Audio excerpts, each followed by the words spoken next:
أشهد أن لا إله إلا الله وحده لا شريك له وأشهد أن محمدا عبده ورسوله أما بعد فأعوذ بالله من الشيطان الرجيم بسم الله الرحمن الرحيم الحمد لله رب العالمين الرحمن الرحيم مالك يوم الدين إياك نعبد وإياك نستعين اهدنا الصراط المستقيم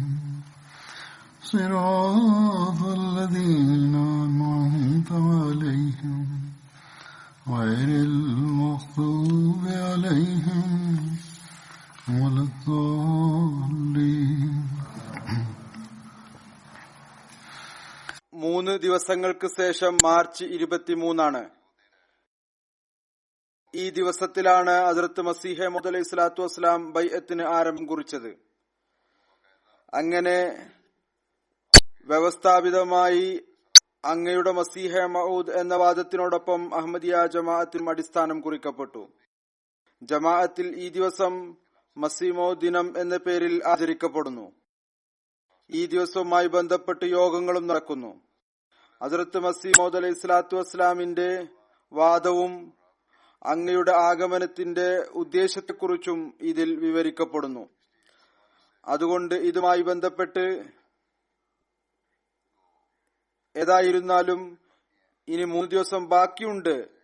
എന്നാൽ അടുത്ത ജുമാക്ക് കൂടുതൽ മുന്നോട്ട് പോകുന്നതാണ്. അതുകൊണ്ട് ഞാൻ ഇന്ന് ഹസ്രത്ത് മസീഹ് മൗഊദ് അലൈഹി സ്വലാത്തു വസ്സലാമിന്റെ വാക്കുകളിൽ തന്നെ അങ്ങയുടെ ചില ഉദ്ധരണികൾ സമർപ്പിക്കുന്നതാണ്.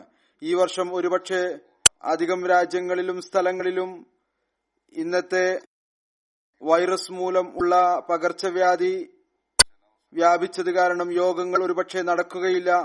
അതുകൊണ്ട് എന്റെ ഖുതുബ കൂടാതെ MTA-യിലും ഇതുമായി ബന്ധപ്പെട്ടുകൊണ്ട് പരിപാടികൾ സമർപ്പിക്കുന്നതാണ്. അത് എല്ലാ അഹമ്മദികളും തങ്ങളുടെ വീടുകളിൽ കേൾക്കാൻ ശ്രമിക്കേണ്ടതാണ്. തങ്ങളുടെ കുട്ടികൾ ഹസ്രത്ത് മസീഹ് മൗഊദ് അലൈഹി സ്വലാത്തു വസ്സലാം റസൂൽ കരീം സല്ലല്ലാഹു അലൈഹി വസല്ലമയുടെ ദാസത്വത്തിൽ അങ്ങയുടെ പ്രവർത്തനങ്ങളെയും അങ്ങയുടെ ദീനിനെയും ലോകത്ത് പ്രചരിപ്പിക്കുന്നതിനു വേണ്ടിയാണ് നിയോഗിക്കപ്പെട്ടിരുന്നത്. അതുകൊണ്ട് തന്നെ അവിടുന്ന് ഒരു സ്ഥലത്ത് പറയുന്നു, ഞാൻ റസൂൽ കരീം സല്ലല്ലാഹു അലൈഹി വസല്ലമയുടെ മേൽ സ്വലാത്ത് ചൊല്ലുന്നു. കാരണം അങ്ങേക്ക് വേണ്ടിയാണ് അല്ലാഹു ഈ ജമാഅത്തിനെ സ്ഥാപിച്ചിരിക്കുന്നത്. അങ്ങയുടെ അനുഗ്രഹങ്ങളുടെയും ബർക്കത്തുകളുടെയും ഫലമായിട്ടാണ് ഈ ദൈവിക സഹായങ്ങൾ ഉണ്ടായിക്കൊണ്ടിരിക്കുന്നത്. അവിടുന്ന് പറയുന്നു, ഞാൻ തുറന്ന നിലയിൽ പറയുന്നു, ഇത് തന്നെയാണ് എന്റെ വിശ്വാസവും മതവും. റസൂൽ കരീം സല്ലല്ലാഹു അലൈഹി വസല്ലമയുടെ അനുധാവനവും അങ്ങയുടെ കാൽപ്പാട് പിൻപറ്റുകയും ചെയ്യാതെ ഒരു മനുഷ്യനും ഒരാത്മീയ അനുഗ്രഹവും കൃപയും കരസ്ഥമാക്കാൻ സാധ്യമല്ല. അവിടുന്ന് റസൂൽ തിരുമേനി സല്ലല്ലാഹു അലൈഹി വസല്ലം അനുഗ്രഹങ്ങൾ കാരണം അള്ളാഹു അങ്ങയെ ലോകത്തിന്റെ പരിഷ്കരണത്തിനു വേണ്ടി അയച്ചു. ഇസ്ലാമിന്റെ പ്രൗഢിയും പ്രഭാവവും വീണ്ടും ലോകത്ത് സ്ഥാപിക്കുന്നതിനു വേണ്ടി നിയോഗിച്ചയച്ചു. അങ്ങനെ ഒരു സ്ഥലത്ത് അവിടുന്ന് പറയുന്നു, വ അർസലനി റബ്ബി ലി ഇസ്ലാഹി ഖൽഖിൻ, അല്ലാഹു എന്നെ സൃഷ്ടികളുടെ പരിഷ്കരണത്തിനായി നിയോഗിച്ചയച്ചിരിക്കുന്നു.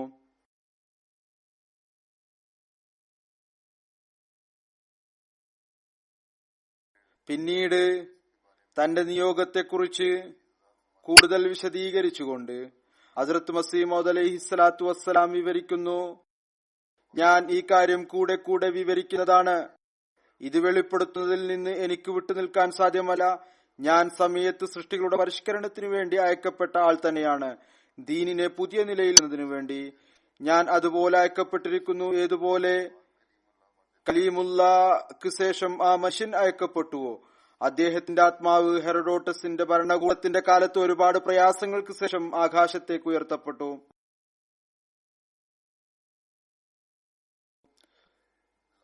പിന്നീട് ഈ കാര്യം പ്രഖ്യാപിച്ചുകൊണ്ട് ഏതൊരു മസീഹ് മഊദിന്റെ ആഗമന ഉദ്ദേശമാണോ റസൂൽ തിരുമേനി സല്ലല്ലാഹു അലൈഹി വസല്ലം പ്രവചനം ചെയ്തത്, ആ മസീഹെ മൗദ് കൃത്യസമയത്ത് വെളിപ്പെട്ടിരിക്കുന്നു എന്ന് വിവരിച്ചുകൊണ്ട് അവിടുന്ന് പറയുന്നു. അതുകൊണ്ട് സഹോദരന്മാരെ, അള്ളാഹുവിനു വേണ്ടി പിടിച്ചുവലിയും ഫലപ്രയോഗവും അരുത്. നിശ്ചയമായും ഞാൻ അത്തരം കാര്യങ്ങൾ സമർപ്പിക്കാമായിരുന്നു. ഏതൊന്നാണോ മനസ്സിലാക്കുന്നതിൽ നിങ്ങൾക്ക് തെറ്റുപറ്റിയിരിക്കുന്നത്, അഥവാ നിങ്ങൾ മുമ്പ് തന്നെ പ്രതിഫലത്തിന്റെ മാർഗത്തിലായിരുന്നുവെങ്കിൽ എന്റെ വരവിന്റെ ആവശ്യം തന്നെ എന്തായിരുന്നു? ഞാൻ പറഞ്ഞു കഴിഞ്ഞിരിക്കുന്നു, ഞാൻ ഈ ഉമ്മത്തിന്റെ പരിഷ്കരണത്തിനായി ഇബ്നു മറിയമായി കൊണ്ടുവന്നിരിക്കുന്നു. അതുപോലെ വന്നിരിക്കുന്നു. ഏതുപോലെ ഹദ്റത്ത് മസീഹ് ഇബ്നു മറിയം യഹൂദികളുടെ പരിഷ്കരണത്തിന് വേണ്ടി വന്നുവോ? ഞാൻ ഇത് കാരണം കൊണ്ടാണ് അദ്ദേഹത്തിന് സദൃശനായത്. എനിക്ക് അതുപോലുള്ള പ്രവർത്തനമാണ് ഏൽപ്പിക്കപ്പെട്ടിരിക്കുന്നത്. ഏതുപോലെ അദ്ദേഹത്തെ ഏൽപ്പിച്ചിരുന്നുവോ? മസീഹ് ആഗതനായി യഹൂദികളെ ഒരുപാട് തെറ്റുകളിൽ നിന്നും അടിസ്ഥാനരഹിതമായ ചിന്തകളിൽ നിന്നും സ്വാതന്ത്ര്യം നൽകി. മറ്റുള്ളവ കൂടാതെ ഒരു കാര്യം ഇതുകൂടിയായിരുന്നു, യഹൂദികൾ ഏലിയ നബിയെ വീണ്ടും ലോകത്ത് വരുന്നതിനെ കുറിച്ച് അതുപോലെ പ്രതീക്ഷിച്ചിരിക്കുകയായിരുന്നു. ഏതുപോലെ ഇന്ന് മുസ്ലിങ്ങൾ മസീഹ് ഇബ്നു മറിയം റസൂലുള്ളാഹ് വരുന്നതിനെ കുറിച്ച് പ്രതീക്ഷിച്ചിരിക്കുന്നുവോ? അതുകൊണ്ട് മസീഹ് ഇത് പറഞ്ഞുകൊണ്ട്, ഏലിയ നബി ഇനി ആകാശത്ത് നിന്ന് ഇറങ്ങുകയില്ല, സക്കരിയായുടെ മകൻ യഹിയായാണ് ഏലിയ. ആരാണോ ഉദ്ദേശിക്കുന്നത് അവർ സ്വീകരിച്ചു കൊള്ളട്ടെ. അങ്ങനെ ഈ പഴയ തെറ്റിനെ ദൂരീകരിച്ചു. അങ്ങനെ യഹൂദിയുടെ നാവ് കൊണ്ട് തന്നെ കുറിച്ച് മുൽഹിദെന്നും ഗ്രന്ഥത്തിൽ നിന്ന് മുഖം തിരിച്ചവൻ എന്നും പറയിപ്പിച്ചു. എന്നാൽ എന്താണോ സത്യമായിരുന്നത് അത് വെളിപ്പെടുത്തി. ഇതേ അവസ്ഥ തന്നെ അദ്ദേഹത്തിന്റെ സദൃശ്യ പുരുഷനുണ്ടായി. ഹദ്റത്ത് മസീഹിനെ പോലെ അദ്ദേഹത്തെയും മുൽഹിദ് എന്ന സ്ഥാനനാമം നൽകി. ഇത് ഉന്നത നിലയിലുള്ള ഒരു സാദൃശ്യം തന്നെയാണ്.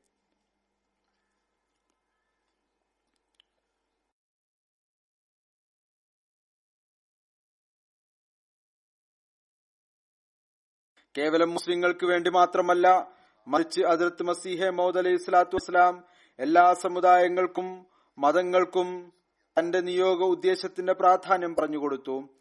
ഹദ്റത്ത് മസീഹ് മൗദ് അലൈഹി സ്വലാത്തു വസ്സലാം ഒരു സ്ഥലത്ത് പറയുന്നു, ഈ കാര്യം വ്യക്തമായിരിക്കട്ടെ, ഈ കാലഘട്ടത്തിൽ അള്ളാഹുവിന്റെ ഭാഗത്ത് നിന്ന് ഞാൻ വന്നിരിക്കുന്നത് കേവലം മുസ്ലിങ്ങളുടെ പരിഷ്കരണത്തിന് വേണ്ടി മാത്രമല്ല, മറിച്ച് മുസ്ലിങ്ങളുടെയും ഹിന്ദുക്കളുടെയും ക്രിസ്ത്യാനികളുടെയും 3 സമുദായങ്ങളുടെയും പരിഷ്കരണമാണ് ലക്ഷ്യം.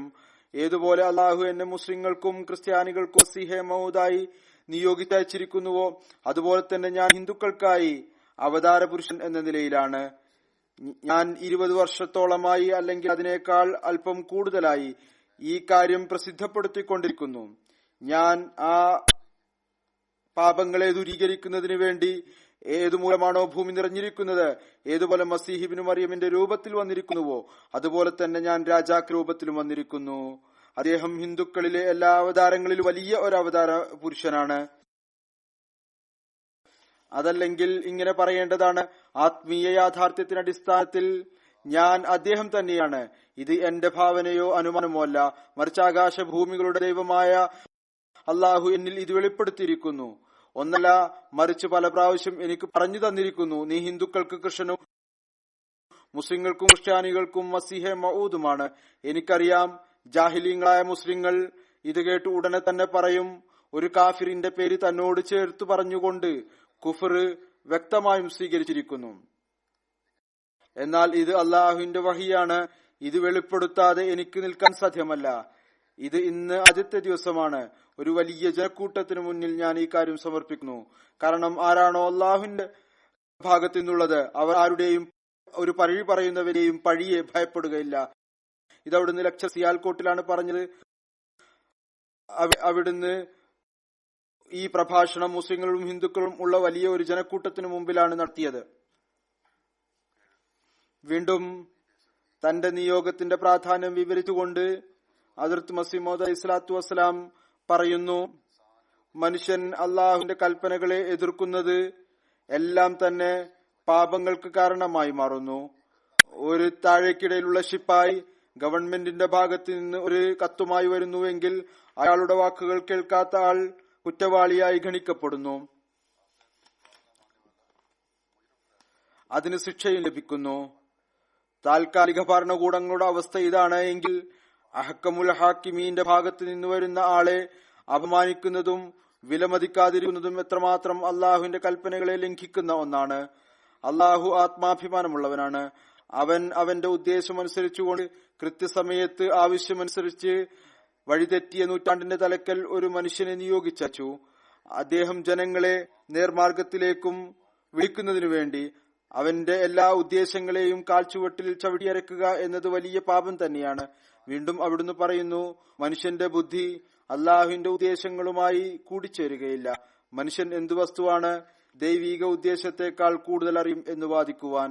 അള്ളാഹു ഉദ്ദേശവും ഇപ്പോൾ വളരെ വ്യക്തമാണ്. അവിടുന്ന് പറയുന്നു,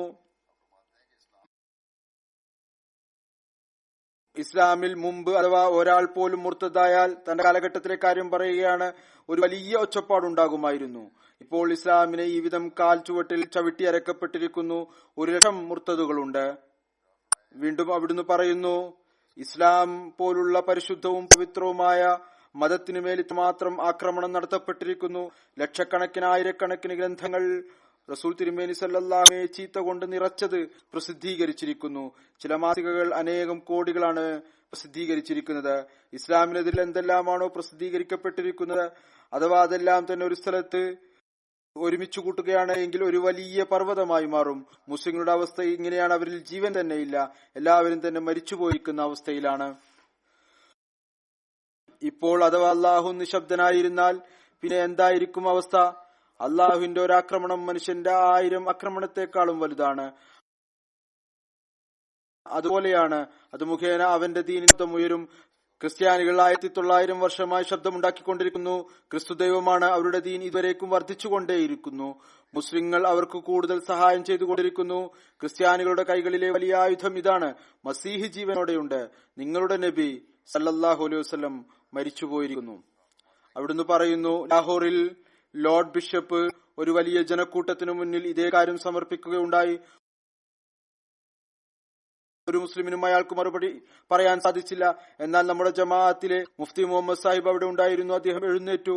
അദ്ദേഹം വിശുദ്ധ ഖുർആൻ, ഹദീസ്, ചരിത്രം, ബൈബിൾ മുതലായവയിൽ നിന്ന് തെളിയിച്ചു കാണിച്ചു, ഹദ്റത്ത് ഈസ മരിച്ചുപോയിരിക്കുന്നു.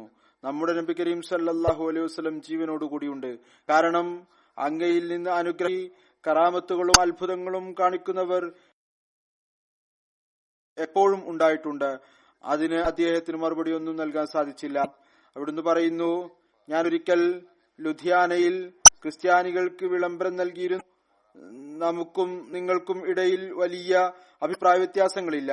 ചെറിയൊരു കാര്യമാണുള്ളത്. നിങ്ങൾ അംഗീകരിക്കുക, ഈസ മരിച്ചു പോയിരിക്കുന്നു, ആകാശത്തേക്ക് ഉയർന്നു പോയിട്ടില്ല. ഇതിൽ നിങ്ങൾക്ക് എന്ത് പ്രയാസമാണുള്ളത്? അപ്പോൾ അവർ വളരെയധികം പരിഭ്രമിച്ചു. എന്നിട്ട് പറഞ്ഞു, അഥവാ ഞങ്ങൾ ഇത് അംഗീകരിക്കുകയാണ് എങ്കിൽ ക്രിസ്തു മരിച്ചു പോയിരിക്കുന്നു, ആകാശത്തേക്ക് ഉയർന്നു പോയിട്ടില്ല, ഇന്ന് ലോകത്ത് ഒരു ക്രിസ്ത്യാനിയും ഉണ്ടാവുകയില്ല. പറയുന്നു, നോക്കൂ, അള്ളാഹു അലീമും ഹക്കീമും ആണ്. അവൻ ആ മാർഗം അവലംബിച്ചിരിക്കുന്നു. അത് മുഖേന ശത്രു നശിച്ചൊടുങ്ങും. മുസ്ലിങ്ങൾ എന്തിനാണ് ഈ പ്രശ്നത്തിൽ ശാഠ്യം പിടിക്കുന്നത്? ഈസ റസൂലുള്ളാഹി സ്വല്ലല്ലാഹു അലൈഹി വസല്ലമയേക്കാൾ ശ്രേഷ്ഠനാണോ? അഥവാ എന്നോട് കലഹമാണ് എങ്കിൽ അതിൽ പരിധി ലംഘിക്കാതിരിക്കുക. ദീനുൽ ഇസ്ലാമിന് നഷ്ടമുണ്ടാകുന്ന പ്രവർത്തനങ്ങൾ ചെയ്യാതിരിക്കുക. അള്ളാഹു ന്യൂനതയുള്ള മാർഗം ഒരിക്കലും അവലംബിക്കുകയില്ല. ഈ മാർഗം ഇല്ലാതെ നിങ്ങൾക്ക് ഒരിക്കലും തന്നെ കുരിശുവെക്കാൻ സാധ്യവുമല്ല. മറ്റൊരവസരത്തിൽ ഹദ്റത്ത് അഖ്ദസ് മസീഹ് മൗഊദ് അലൈഹി സ്വലാത്തു വസ്സലാം പറയുന്നു, അള്ളാഹു എന്നെ നിയോഗിച്ചയച്ചിരിക്കുന്ന ജോലി അതിതാണ്, ദൈവത്തിലും അവന്റെ സൃഷ്ടികളിലും ഇടയിലുണ്ടായിരിക്കുന്ന വിടവ് ദൂരീകരിച്ചുകൊണ്ട് സ്നേഹത്തിന്റെയും ആത്മാർത്ഥതയുടെയും ബന്ധം വീണ്ടും സ്ഥാപിക്കുക, സത്യം വെളിപ്പെടുത്തിക്കൊണ്ട് മതയുദ്ധങ്ങൾ അന്ത്യം കുറിച്ചുകൊണ്ട് രഞ്ജിപ്പിന് അടിത്തറയിടുക. മതപരമായ സത്യങ്ങൾ അത് ത്തിന്റെ കണ്ണുകളിൽ നിന്ന് മറഞ്ഞിരിക്കുകയാണ്, അതിനെ വെളിപ്പെടുത്തുക. ആ ആത്മീയത ഏതൊന്നാണോ ശരീരേച്ഛയുടെ അന്ധകാരത്തിന് കീഴിൽ മറഞ്ഞിരിക്കുന്നത് അതിന്റെ മാതൃക കാണിക്കുക. ദൈവത്തിന്റെ ശക്തി ഏതൊന്നാണോ മനുഷ്യന്റെ ഉള്ളിൽ പ്രവേശിച്ചുകൊണ്ട് ശ്രദ്ധ കൊണ്ടും ദുആ മുഖേനയും വെളിപ്പെടുന്നത് പ്രവൃത്തി കൊണ്ട്, അതല്ലാതെ വാക്കുകൾ കൊണ്ടല്ല.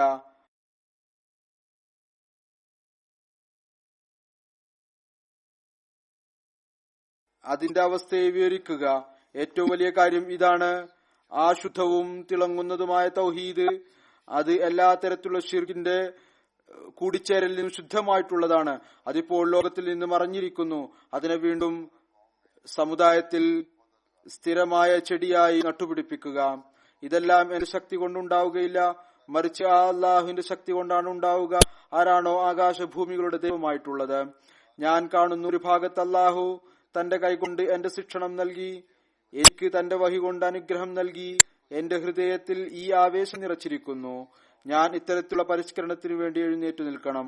മറുഭാഗത്ത് അവൻ ഹൃദയവും തയ്യാറാക്കിക്കൊണ്ടിരിക്കും. അത് എന്റെ വാക്കുകൾ കേൾക്കാൻ തയ്യാറായിരിക്കുകയാണ്. ഞാൻ കാണുന്നു, എപ്പോഴാണോ അള്ളാഹു എന്നെ ലോകത്തേക്ക് നിയോഗിച്ചയച്ചിരിക്കുന്നത്, അന്നു മുതൽ ലോകത്ത് ഒരു വലിയ വിപ്ലവം നടന്നുകൊണ്ടിരിക്കുകയാണ്. ഇത് അങ്ങയുടെ ലെക്ചർ ലാഹോറിൽ നിന്നുള്ളതാണ്. വീണ്ടും ഈ കാര്യം വിവരിച്ചുകൊണ്ട് അള്ളാഹു തന്റെ കാരുണ്യം പ്രകടിപ്പിക്കാനും ദാസരെ രക്ഷിക്കാനും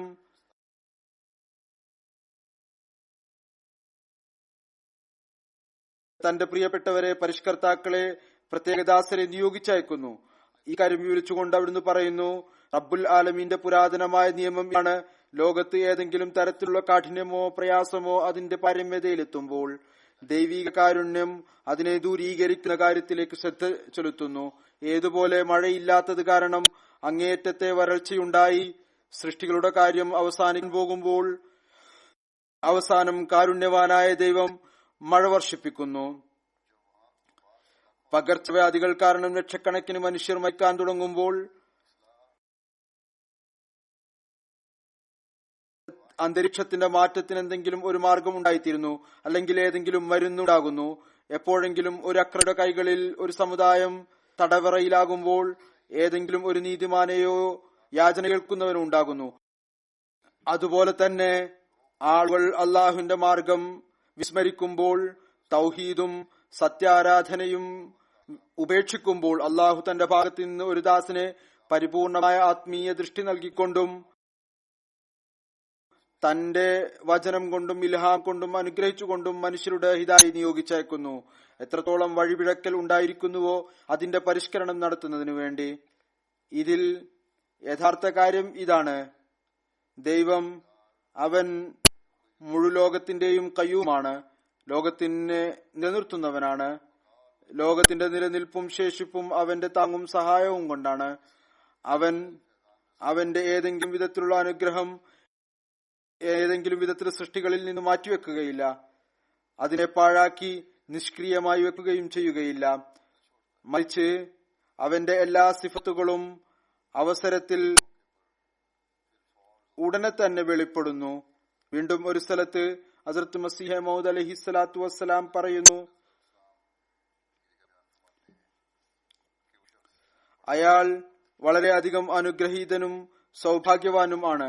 ആരുടെ ഹൃദയമാണോ പരിശുദ്ധമായിട്ടുള്ളത്, അയാൾ അള്ളാഹുവിന്റെ മഹത്വവും പ്രഭാവവും കാണാൻ ആഗ്രഹിക്കുന്നവനാണ് എങ്കിൽ അള്ളാഹു അയാളെ മറ്റുള്ളവരുടെ മേൽ മുന്തിക്കുന്നു. ആരാണോ എന്നെ എതിർക്കുന്നത്, അവരുടെയും നമ്മുടെയും തീരുമാനം അള്ളാഹുവിന്റെ മുമ്പിലാണുള്ളത്. അവൻ നമ്മുടെയും അവന്റെ ഹൃദയം നല്ലപോലെ അറിയുന്നവനാണ്. അവൻ കാണുന്നു ആരുടെ ഹൃദയമാണോ ഭൗതികതയുടെ പേരിനും പ്രശസ്തിക്കും വേണ്ടിയുള്ളത്, ആരാണോ അള്ളാഹുവിനു വേണ്ടി തന്റെ ഹൃദയത്തിൽ വേദനയും ഉള്ളൊരുക്കവും വെച്ചു പുലർത്തുന്നത്. പറയുന്നു, ഇത് നല്ലവണ്ണം ഓർക്കുക, ഒരിക്കലും ആത്മീയത ഉയർന്നു പോവുകയില്ല. ഏതുവരെ ഹൃദയം ശുദ്ധമാണോ, ഏതുവരെ ഹൃദയത്തിൽ ശുദ്ധിയും പവിത്രതയും ഉണ്ടോ, അതിൽ പുരോഗതിക്കായി പ്രത്യേകമായ ശക്തിയും കഴിവും ഉണ്ടായിത്തീരുന്നു. പിന്നീട് അതിനായി എല്ലാവിധത്തിലുള്ള സംവിധാനങ്ങളും ഒരുങ്ങുന്നു. അങ്ങനെ അത് പുരോഗതി നേടുന്നു. റസൂൽ തിരുമേനി സല്ലല്ലാഹു അലൈഹി വസല്ലമയെ നോക്കുക, തികച്ചും ഒറ്റക്കായിരുന്നു. ഈ നിസ്സഹായമായ അവസ്ഥയിൽ വാദം ഉന്നയിക്കുന്നു, യാ അയ്യുഹന്നാസു ഇന്നി റസൂലുള്ളാഹി ഇലൈക്കും ജമീഅ.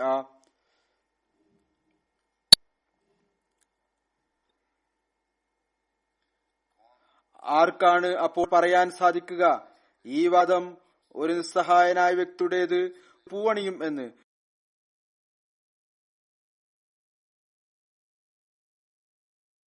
പിന്നീട് അതോടൊപ്പം തന്നെ ഇത്രമാത്രം പ്രയാസങ്ങളും ബുദ്ധിമുട്ടുകളും അങ്ങേക്ക് നേരിടേണ്ടതായി വന്നു. നമുക്കതിന്റെ 1000-1 ഭാഗം പോലും നേരിടേണ്ടതായി വന്നിട്ടില്ല.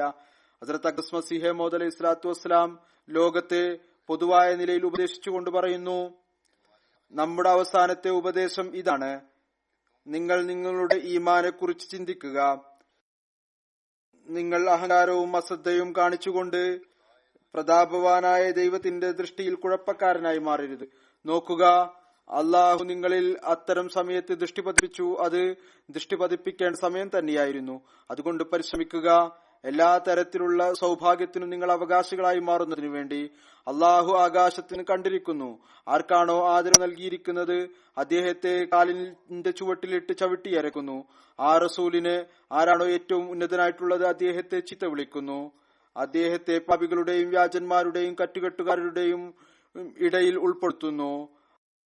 അവന്റെ വചനത്തെ, അത് വിശുദ്ധ ഖുർആനാണ്, തെറ്റായ വാക്കുകൾ കൊണ്ട് സ്മരിച്ചുകൊണ്ട് മനുഷ്യന്റെ വചനങ്ങളാണെന്ന് പറഞ്ഞു. അതുകൊണ്ട് അവൻ തന്റെ വാഗ്ദാനത്തെ സ്മരിച്ചു. അതേ വാഗ്ദാനം ഏതൊന്നാണോ ഈ ആയത്തിൽ ഉള്ളത്, ഇന്നാ നഹ്നു നസ്സൽനാ ദിക്റ വ ഇന്നാ ലഹു ലഹാഫിദൂൻ. അതുകൊണ്ട് ഇന്ന് ആ വാഗ്ദാനം പൂർത്തിയാകുന്ന ദിവസമാണ്. അവൻ അതിശക്തമായ ആക്രമണങ്ങൾ കൊണ്ടും വിവിധങ്ങളായ അടയാളങ്ങൾ കൊണ്ടും നിങ്ങളിൽ തെളിയിച്ചിരിക്കുന്നു. ഈ സ്ഥാപിക്കപ്പെട്ടിരിക്കുന്ന പ്രസ്ഥാനം അവന്റെ പ്രസ്ഥാനം തന്നെയാണ്. നിങ്ങളുടെ കണ്ണുകൾ അതുപോലുള്ള ഉറച്ചതും ഖണ്ഡിതവുമായ അള്ളാഹുവിന്റെ അടയാളങ്ങൾ കണ്ടിട്ടുണ്ടായിരുന്നുവോ? ഏതൊന്നാണോ ഇപ്പോൾ നിങ്ങൾ കണ്ടുകൊണ്ടിരിക്കുന്നത്? അള്ളാഹു നിങ്ങൾക്ക് വേണ്ടി മല്ലയുദ്ധം നടത്തുന്നവനെ പോലെ അന്യസമുദായങ്ങളുമായി ഏറ്റുമുട്ടി അവരുടെ മേൽ വിജയം വരിക്കുകയും ചെയ്തു. നോക്കൂ, ആഥമിന്റെ പ്രശ്നത്തിൽ ഒരു അന്വേഷിക്കൂ. ഇന്ന് ആഥം എവിടെയാണുള്ളത്? ഇന്ന് അയാൾ മണ്ണിലാണുള്ളത്. അയാൾ അതേ നിബന്ധന അനുസരിച്ചുകൊണ്ട് ഏതൊന്നാണോ ഇൽഹാമിലുണ്ടായിരുന്നത് ഏതാനും ദിവസം അവധി നൽകപ്പെട്ടു. പിന്നീട് അതേ നിബന്ധന അനുസരിച്ച് ഏതൊന്നാണോ ഇൽഹാമിലുണ്ടായിരുന്നത് പിടിക്കപ്പെടുകയും ചെയ്തു. രണ്ടാമത്തെ ഗുസ്തി ലേഖ്രാമിന്റെ കാര്യത്തിലായിരുന്നു. ചിന്തിച്ചു നോക്കുക, ആ ഗുസ്തിയിലും അള്ളാഹു എങ്ങനെയാണ് വിജയം നേടിയത് എന്ന് നിങ്ങൾ നിങ്ങളുടെ കണ്ണുകൾ കൊണ്ട് കണ്ടു.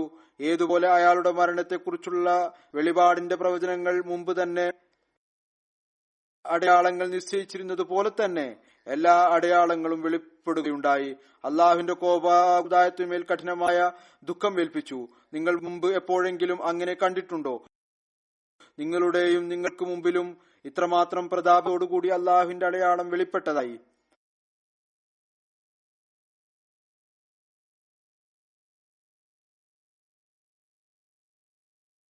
അതുകൊണ്ട് ഓ മുസ്ലിങ്ങളുടെ മക്കളെ, അള്ളാഹുവിന്റെ പ്രവർത്തനങ്ങളെ അപമാനിക്കരുത്. മൂന്നാമത്തെ ഗുസ്തി മതസമ്മേളനത്തിന്റെ സംഭവമായിരുന്നു. നോക്കുക, ആ ഗുസ്തിയിലും അള്ളാഹു ഇസ്ലാമിന്റെ ശബ്ദം ഉയർത്തുകയുണ്ടായി. നിങ്ങൾക്ക് അവന്റെ അടയാളം കാണിച്ചു തരികയും ചെയ്തു. സമയത്തിനു മുമ്പ് തന്നെ തന്റെ ദാസനുമേൽ ഈ കാര്യം വെളിപ്പെടുത്തി അദ്ദേഹത്തിന്റെ പ്രബന്ധമായിരിക്കും ഉന്നതമായി തീരുക. പിന്നീട് അങ്ങനെ തന്നെ കാണിച്ചു തരികയും ചെയ്തു. ഈ പ്രബന്ധത്തിന്റെ അനുഗ്രഹീതമായ സ്വാധീനം കൊണ്ട് എല്ലാ ശ്രോതാക്കളെയും അത് അത്ഭുതപ്പെടുത്തുകയുണ്ടായി. ഇത് അള്ളാഹുവിന്റെ ജോലിയല്ലായിരുന്നുവോ അതോ മറ്റാരുടേതെങ്കിലും ആയിരുന്നുവോ? ഹുസൂർ പറയുന്ന ഈ സമ്മേളനം അങ്ങയുടെ ഗ്രന്ഥം ഇസ്ലാമിക തത്വജ്ഞാനം വായിച്ച സമ്മേളനമായിരുന്നു. അതിന്റെ വിജയത്തെക്കുറിച്ച് മുമ്പ് തന്നെ അള്ളാഹു അങ്ങേ കഴിവ് നൽകിയിരുന്നു. അവിടുന്ന് അത് വിളംബരപ്പെടുത്തുകയും ചെയ്തിരുന്നു. പിന്നീട് അന്യർ തുറന്ന നിലയിൽ ഈ കാര്യം വ്യക്തമാക്കുകയും ചെയ്തു. നിശ്ചയമായും ഇത് തന്നെയാണ് ഏറ്റവും വിജയശ്രീലാളിതമായ പ്രബന്ധം. വീണ്ടും അവിടുന്ന് പറയുന്നു, നാലാമത്തെ ഗുസ്തി ഡോക്ടർ ക്ലാർക്കിന്റെ കേസായിരുന്നു. അതിൽ 3 സമുദായങ്ങളും ആര്യ സമാജക്കാരും ക്രിസ്ത്യാനികളും എതിരാളികളായ മുസ്ലിങ്ങളും ഒരുമിച്ചു കൂടിയിരുന്നു. എന്റെ മേൽ വധശ്രമത്തിനുള്ള കേസ് സ്ഥാപിക്കുന്നതിനു വേണ്ടി. അതിൽ അള്ളാഹു മുമ്പ് തന്നെ വെളിപ്പെടെ അവർ തങ്ങളുടെ ഉദ്ദേശത്തിൽ പരാജയപ്പെടും. 200-ലധികം ആളുകൾക്ക് മുമ്പ് തന്നെ ഇൽഹാം കേൾപ്പിക്കുകയുണ്ടായി. അവസാനം നമുക്ക് തന്നെ വിജയമുണ്ടായി. അഞ്ചാമത്തെ ഗുസ്തി മിർസ അഹമ്മദ് ബേഗ് ഹോഷിയാർപൂരിയുടെ കേസായിരുന്നു. അയാളുടെ ബന്ധുക്കളും പ്രിയപ്പെട്ടവരും ഇസ്ലാമിനെ പരിഹസിക്കാറുണ്ടായിരുന്നു.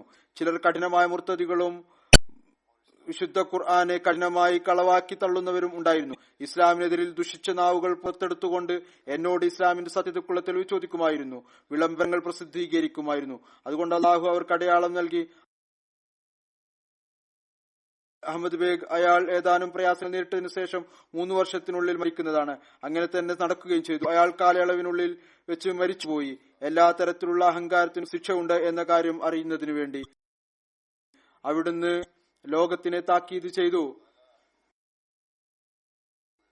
അള്ളാഹുവിനാൽ അയക്കപ്പെട്ട ആളുമായി കലഹിക്കാതിരിക്കുക. അള്ളാഹു ആണ് അയച്ചതെങ്കിൽ അവൻ സഹായിക്കുകയും ചെയ്യുന്നതാണ്, പിന്തുണക്കുകയും ചെയ്യുന്നതാണ്, അടയാളങ്ങൾ കാണിക്കുകയും ചെയ്യുന്നതാണ്. അവിടുന്ന് പറഞ്ഞു, അള്ളാഹു എന്നോട് പ്രതാപം നിറഞ്ഞ വാക്കുകളിലൂടെ പറഞ്ഞിട്ടുണ്ട്. ലോകത്ത് ഒരു താക്കീതുകാരൻ വന്നു, എന്നാൽ ലോകം അദ്ദേഹത്തെ സ്വീകരിച്ചില്ല. എന്നാൽ ദൈവം അദ്ദേഹത്തെ സ്വീകരിക്കുകയും അതിശക്തിമത്തായ അടയാളങ്ങൾ കൊണ്ട് അദ്ദേഹത്തിന്റെ സത്യതയെ വെളിപ്പെടുത്തുകയും ചെയ്യുന്നതാണ്. അതുകൊണ്ട് ഇന്ന് 200-ലധികം വ്യാപിച്ചിരിക്കുന്ന അഹമ്മദിയ മുസ്ലിം ജമാഅത്ത് ഇക്കാര്യം പ്രഖ്യാപിക്കുകയാണ് ചെയ്യുന്നത്. അള്ളാഹു അങ്ങയുടെ സത്യതയെ ലോകത്തിനുമേൽ വെളിപ്പെടുത്തിക്കൊണ്ടേ പോവുകയാണ്. അള്ളാഹു നമുക്കും അങ്ങയുടെ മിഷനെ പ്രചരിപ്പിക്കാനും അതിൽ ഭാഗവാക്കാകാനും ഭാഗ്യം നൽകുമാറാകട്ടെ. നമ്മുടെ ഈമാനും വിശ്വാസവും ദൃഢീകരിക്കുമാറാകട്ടെ. നമുക്ക് നമ്മുടെ ഉത്തരവാദിത്തങ്ങൾ നിറവേറ്റാനുള്ള തൗഫീക്ക് നൽകുകയും ചെയ്യുമാറാകട്ടെ. ഇനി ഞാൻ ഇന്ന് പടർന്നിരിക്കുന്ന പകർച്ചവ്യാധിയെക്കുറിച്ച് ഭൗതികമായ ആളുകളുടെ അവലോകനവും അഭിപ്രായവും സമർപ്പിക്കുവാൻ ആഗ്രഹിക്കുകയാണ്. Philip Johnston daily telegraph March 18 എഴുതുന്നു, നെറ്റ്ക്ലിപ്സ് അതുപോലെ മറ്റു പ്ലാറ്റ്ഫോമുകളുടെ റിപ്പോർട്ടുകളാണ് ഇന്ന് കാണിക്കപ്പെട്ടുകൊണ്ടിരിക്കുന്ന 2011 ഒരു സിനിമ വളരെയധികം സ്വീകാര്യത നേടുകയാണ്. അതിന്റെ പേര് കണ്ടേജന്റ് എന്നാണ്.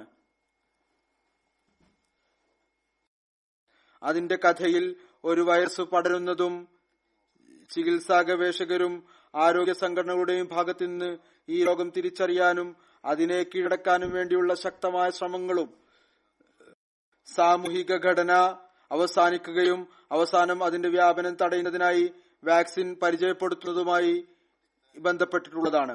അദ്ദേഹം എഴുതുന്നു, ഞാൻ വിചാരിക്കുന്നു ഒരുപക്ഷെ നാം ലോകത്തിന്റെ നാശത്തെക്കുറിച്ച് തയ്യാറായിക്കൊണ്ടിരിക്കുന്ന സിനിമകളിൽ താല്പര്യം ഉണ്ടാകുന്നത് നമ്മുടെ നീണ്ടകാലം നിലനിന്ന സ്ഥൈര്യവും പുരോഗതിയുടെയും ഫലമാണ്.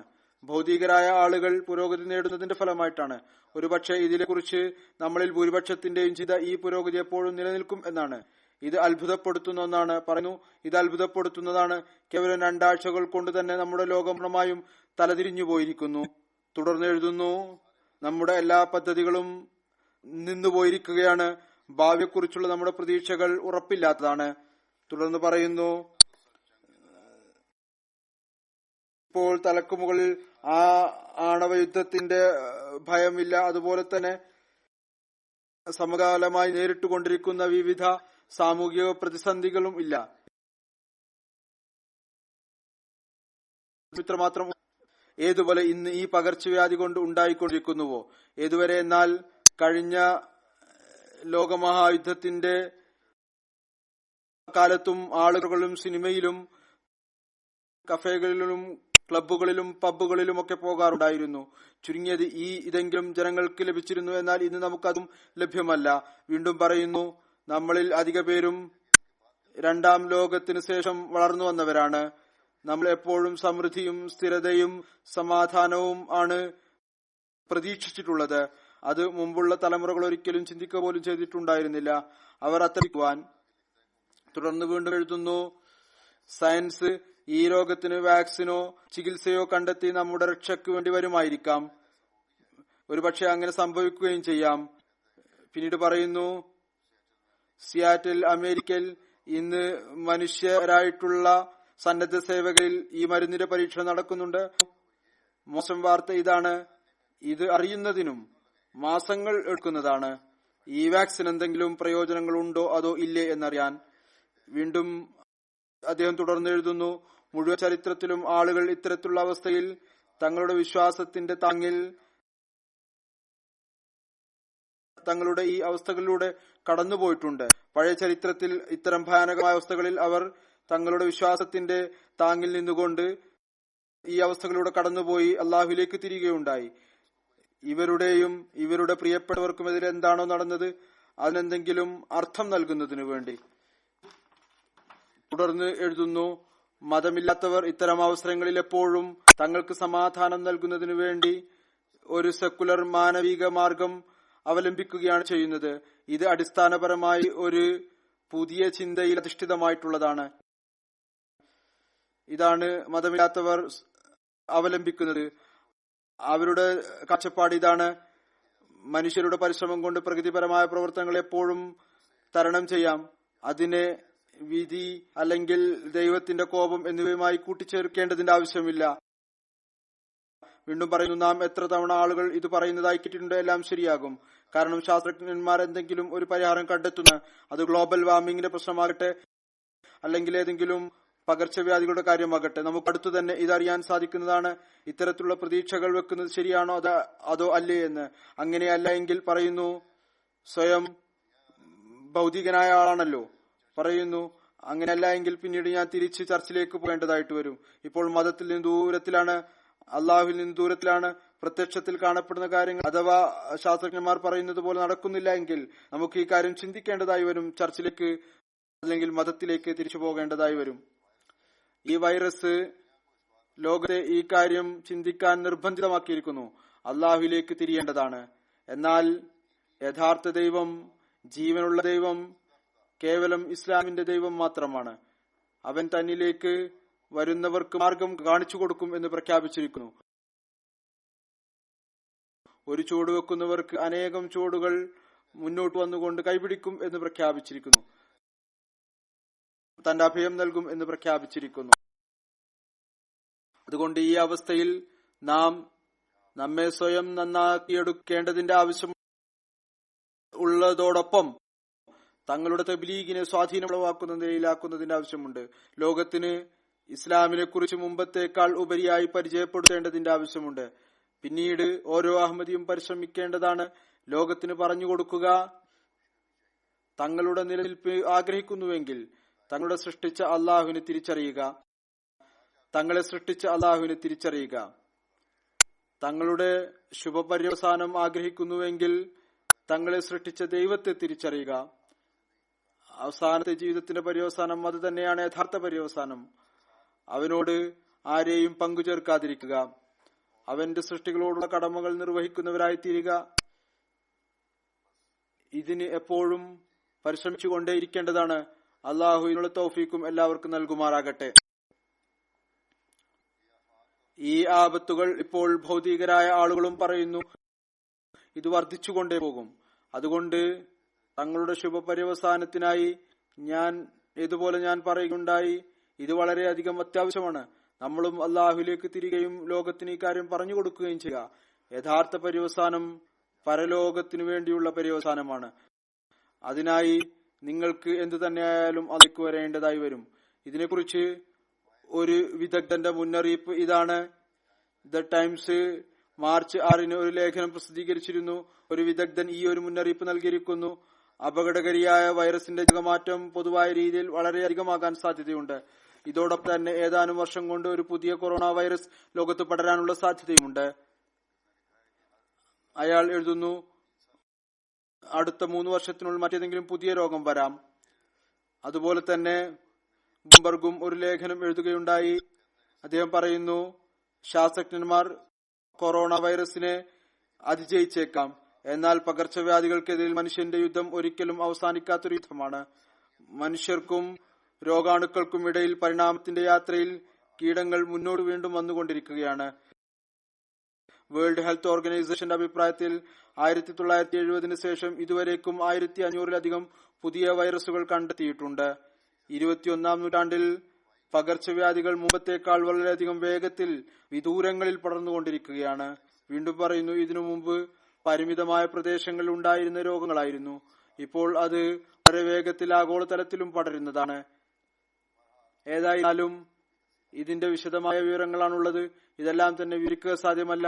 എന്നാൽ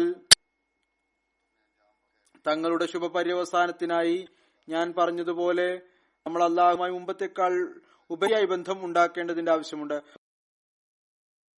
അല്ലാഹു നമുക്കതിനുള്ള തൗഫീക്ക് നൽകുമാറാകട്ടെ. കൊറോണ പകർച്ചവ്യാധിയെക്കുറിച്ച് മുമ്പ് തന്നെ ഞാൻ നിർദ്ദേശം നൽകിയിട്ടുണ്ട്. ഓർമ്മപ്പെടുത്തൽ നടത്തുകയാണ്. കാരണം ഇപ്പോൾ ഇത് മുഴുവൻ ലോകത്തിലും വളരെ വേഗത്തിൽ പടർന്നുകൊണ്ടിരിക്കുകയാണ്. ഇവിടെയും അതിന്റെ സ്വാധീനം വളരെയധികം ഉണ്ടായിക്കൊണ്ടിരിക്കുന്നു. ഭരണകൂടവും ഇപ്പോൾ ഈ കാര്യത്തിൽ നിർബന്ധമായിരിക്കുന്നു. നടപടികൾ എടുക്കുക, ശക്തമായ നടപടികൾ എടുക്കുന്നു, വലിയ നടപടികൾ എടുത്തുകൊണ്ടിരിക്കുന്നു. രോഗങ്ങൾ വരുന്നത്, പകർച്ചവ്യാധികൾ വരുന്നത് അത് എല്ലാവരെയും അതിന്റെ വരുതിയിൽ കൊണ്ടുവരും. അതുകൊണ്ട് എല്ലാവരും വളരെയധികം സൂക്ഷ്മത പാലിക്കേണ്ടതിന്റെ ആവശ്യമുണ്ട്. ഭരണകൂടങ്ങളുടെ നിർദ്ദേശങ്ങൾ അനുസരിച്ച് പ്രവർത്തിക്കുക. പ്രായമുള്ള ആളുകൾ, രോഗികൾ, അത്തരം രോഗങ്ങളുള്ള ആളുകൾ, ആരുടെ ശരീരത്തിന്റെ പ്രതിരോധ ശേഷിയാണോ കുറവായിട്ടുള്ളത്, അവർ വളരെയധികം സൂക്ഷ്മത പാലിക്കേണ്ടതിന്റെ ആവശ്യമുണ്ട്. പ്രായമുള്ള ആളുകൾ വീട്ടിൽ നിന്ന് വളരെ കുറച്ച് മാത്രം പുറത്തിറങ്ങുക, അതാണ് ഭരണകൂടത്തിന്റെ നിർദ്ദേശവും. വളരെ നല്ല ആരോഗ്യം ഉണ്ടെങ്കിലൊഴികെ പൊതുവിൽ വീട്ടിൽ തന്നെയാണ് ഇരിക്കേണ്ടത്. പള്ളിയിൽ വരുന്ന കാര്യത്തിലും സൂക്ഷ്മത പാലിക്കുക. ഇവിടെയും ജുമായും തങ്ങളുടെ പ്രദേശങ്ങളിലെ പള്ളികളിൽ നമസ്കരിക്കുക.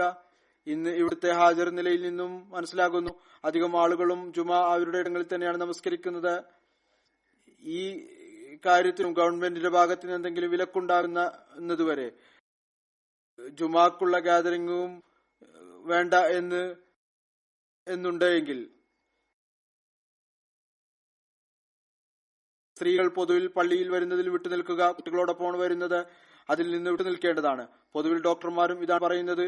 തങ്ങളുടെ ശരീരത്തിന്റെ പ്രതിരോധ ശക്തി വർദ്ധിപ്പിക്കുന്നതിന് വേണ്ടി തങ്ങളുടെ വിശ്രമത്തിലേക്കും ശ്രദ്ധിക്കേണ്ടതാണ്. അതിനായി തങ്ങളുടെ ഉറക്കം പൂർത്തിയാക്കുക. സ്വയവും കുട്ടികളെയും. വലിയ ആളുകളെ സംബന്ധിച്ചിടത്തോളം 6-7 മണിക്കൂർ നേരത്തെ ഉറക്കമാണ്. കുട്ടികളെ സംബന്ധിച്ചിടത്തോളം 8-9 മണിക്കൂർ നേരത്തെ ഉറക്കമാണ്. ഈ കാര്യത്തിലേക്ക് ശ്രദ്ധിക്കേണ്ടതാണ്. ഇതിലേക്ക് പ്രത്യേകം ശ്രദ്ധിക്കേണ്ട. അല്ലാതെ മുഴുവൻ രാത്രിയും ഇരുന്ന് TV കാണുകയും 12 മണി വരെ പിന്നീട് രാവിലെ എഴുന്നേൽക്കാതിരിക്കുക, ഒന്നാമതായി നമസ്കാരത്തിന് എഴുന്നേൽക്കാതിരിക്കുക, പിന്നീട് പെട്ടെന്ന് എഴുന്നേറ്റ് ഏതാനും മണിക്കൂറുകൾ കൊണ്ട് ജോലിക്ക് പോകണം. അതിന്റെ പ്രയാസം, പിന്നീട് മുഴുവൻ ദിവസവും അലസത, ബലഹീനത, ജോലിയുടെ ക്ഷീണം, ഇത് കാരണം പിന്നീട് രോഗങ്ങൾ ആക്രമണം നടത്തുകയും ചെയ്യുന്നു. അതുപോലെ തന്നെ കുട്ടികൾക്കും ശീലമുണ്ടാക്കുക, പെട്ടെന്ന് ഉറക്കുക, പെട്ടെന്ന് എഴുന്നേൽക്കുകയും ചെയ്യുക, 8-9 മണിക്കൂർ ഉറക്കം പൂർത്തിയാക്കി. അതുപോലെ മാർക്കറ്റിൽ നിന്നുള്ള വസ്തുക്കൾ കഴിക്കുന്നതിൽ നിന്നും വിട്ടുനിൽക്കുക. ഇത് കാരണവും രോഗങ്ങൾ വ്യാപിക്കുന്നു. പ്രത്യേകിച്ച് ചിപ്സിന്റെയും മറ്റും പാക്കറ്റുകൾ അത് കഴിക്കാനായി ആളുകൾ നൽകുന്നു, അല്ലെങ്കിൽ അതിൽ അത്തരം വസ്തുക്കളുണ്ട്, അതിൽ ചില പ്രിസർവേറ്റീവ് ഇട്ടിട്ടുണ്ടായിരിക്കും. ഇത് ആരോഗ്യത്തിന് വളരെ അപകടകരമാണ്. ഇതിൽ നിന്ന് വിട്ടുനിൽക്കേണ്ടതാണ്. ഇതും മനുഷ്യ ശരീരത്തെ മെല്ലെ മെല്ലെ ബലഹീനമാക്കിക്കൊണ്ടിരിക്കുന്നു. ഇതും ഡോക്ടർമാർ പറയുന്നു, വെള്ളം കൂടെ കൂടെ കുടിക്കണം. 1 മണിക്കൂറിന് ശേഷം, അരമണിക്കൂറിന് ശേഷം, 1 മണിക്കൂറിന് ശേഷം, 3/4 മണിക്കൂറിന് ശേഷം 1-2 കവിൾ കുടിക്കുക. രോഗത്തിൽ നിന്ന് രക്ഷപ്പെടാനുള്ള ഒരു മാർഗമാണ്. കൈ ശുദ്ധമായി വെക്കേണ്ടതാണ്. അഥവാ സാനിറ്റൈസർ കിട്ടുന്നില്ല എങ്കിൽ പോലും കൈകൾ കഴുകിക്കൊണ്ടിരിക്കുക. ഞാൻ മുമ്പും പറഞ്ഞിട്ടുള്ളതാണ്, ചുരുങ്ങിയത് 5 തവണ ഒളു എടുക്കുന്ന ആളുകൾ അവർക്ക് ശുദ്ധി കൈവരിക്കാനുള്ള അവസരം ലഭിക്കുന്നു. അതിലേക്ക് ശ്രദ്ധിക്കുക. തുമ്മലിനെ കുറിച്ച് ഞാൻ മുമ്പ് തന്നെ പറഞ്ഞിട്ടുണ്ട്. പള്ളികളിലും പൊതുവായ നിലയിലും തങ്ങളുടെ വീടുകളിൽ ഇരിക്കുമ്പോഴും റുമാൽ മുന്നിൽ വെച്ചുകൊണ്ട് മൂക്കിൽ വെച്ച് ഡോക്ടർമാർ പറയുന്നു തങ്ങളുടെ കൈമുട്ട് മുന്നിൽ വെച്ചുകൊണ്ട് അതിൽ തുമ്മുക. തുമ്മലിന്റെ തുള്ളികൾ അവിടെ ഇവിടെയും തെറിക്കാതിരിക്കുന്നതിന് വേണ്ടി. ഏതായിരുന്നാലും ശുചിത്വം വളരെ അത്യാവശ്യമാണ്. ഇതിലേക്ക് പ്രത്യേകം ശ്രദ്ധിക്കേണ്ടതാണ്. എന്നാൽ അവസാനത്തെ ആയുധം ദുആയാണ്. ഇപ്രകാരം ദുആ ചെയ്യേണ്ടതാണ്: അല്ലാഹു നമ്മെ എല്ലാവരെയും ഇതിന്റെ ഷർറിൽ നിന്ന് രക്ഷിക്കുമാറാകട്ടെ. ആ എല്ലാ അഹമ്മദികൾക്ക് വേണ്ടിയും പ്രത്യേകിച്ച് ദുആ ചെയ്തുകൊണ്ടിരിക്കുക. ആരാണോ ഈ രോഗങ്ങളിൽ ഏതെങ്കിലും കാരണങ്ങൾ കൊണ്ട് അകപ്പെട്ടിരിക്കുന്നത്, അല്ലെങ്കിൽ ഡോക്ടർമാർക്ക് സംശയമുള്ളത് ഇവർക്കും ഈ വൈറസ് ഉണ്ട് എന്ന്, അല്ലെങ്കിൽ മറ്റേതെങ്കിലും രോഗത്തിൽ അകപ്പെട്ടിട്ടുണ്ട് എങ്കിൽ എല്ലാവർക്കും വേണ്ടിയും ദുആ ചെയ്യുക. അതുപോലെ തന്നെ ഏതെങ്കിലും രോഗവും ബലഹീനതയും മുഖേന ഞാൻ പറഞ്ഞതുപോലെ വൈറസ് ആക്രമിക്കുന്നു, അവർക്ക് വേണ്ടിയും ദുആ ചെയ്യുക. അള്ളാഹു അവരെ രക്ഷിക്കുമാറാകട്ടെ. പൊതുവിൽ എല്ലാവർക്കും വേണ്ടിയും ദുആ ചെയ്യുക. അള്ളാഹു ലോകത്തെ ഈ പകർച്ചവ്യാധിയുടെ പിടുത്തത്തിൽ നിന്ന് രക്ഷപ്പെടുത്തുമാറാകട്ടെ. രോഗികളായിട്ടുള്ളവർക്ക് പരിപൂർണ രോഗശമനം പ്രദാനം ചെയ്യുമാറാകട്ടെ. എല്ലാ അഹമ്മദികൾക്കും ഷിഫ നൽകുന്നതോടൊപ്പം തന്നെ അവരുടെ ഈമാനിലും ഈഖാനിലും സുദൃഢ അവർക്ക് കൈവരിക്കാനുള്ള തൗഫീക്കും അള്ളാഹു നൽകുമാറാകട്ടെ.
الحمد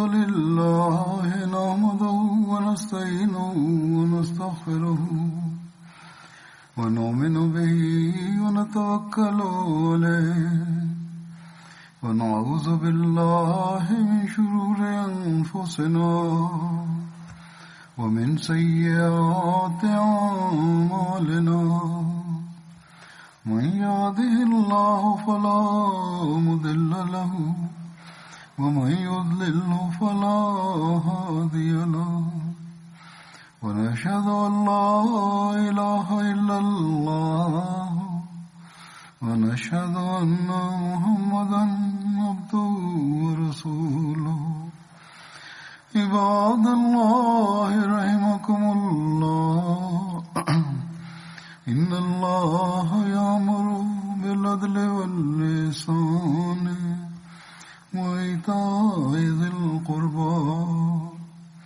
وينهى عن الفحشاء والمنكر والبغي يعظكم لعلكم تذكرون اذكروا الله يذكركم وادعوه يستجب لكم ولذكر الله أكبر